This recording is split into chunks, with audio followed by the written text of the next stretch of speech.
शेतकऱ्यांसाठी आणि सर्वसामान्य नागरिकांची बँक समजल्या जाणाऱ्या इरविन चौकातील अमरावती जिल्हा सहकारी बँकेचा घोटाळा प्रकरण समोर आला आहे। या बँकेत बँकिंग बिझनेस असून त्यावर संचालक मंडळ काम करीत आहे।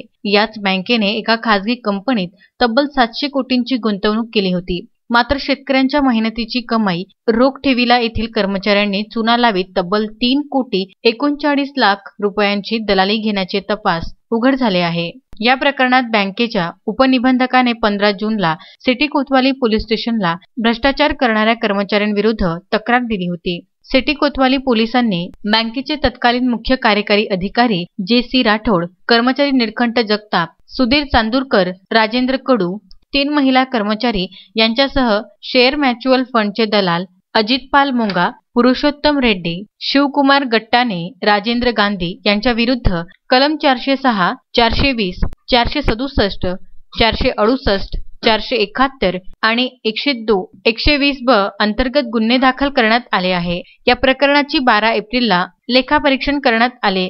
त्यात बँकेचे अधिकारी कर्मचारी दोषी असल्याचे स्पष्ट करण्यात आले आहे। बँकेच्या अधिकारी कर्मचाऱ्यांनी संगनमत करून बँकेच्या नावाने बनावट शिक्का तयार करण्यात आला। त्यातच खोट्या सह्या करून बँकेची 3 कोटी 39 लाख 23,319 रुपयांची फसवणूक केल्याचे उपनिबंधक फिर्यादी संदीप जाधव यांनी तक्रारीत स्पष्ट केले आहे।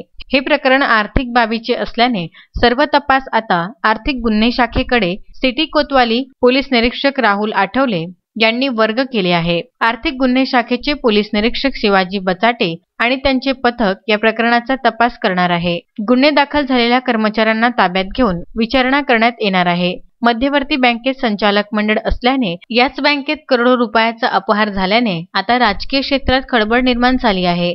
यातच बँक संचालक मंडळाच्या विरोधात तीव्र प्रतिक्रिया स्पष्ट होण्याची शक्यता आहे। अजय शृंगारे, विदर्भ न्यूज, अमरावती।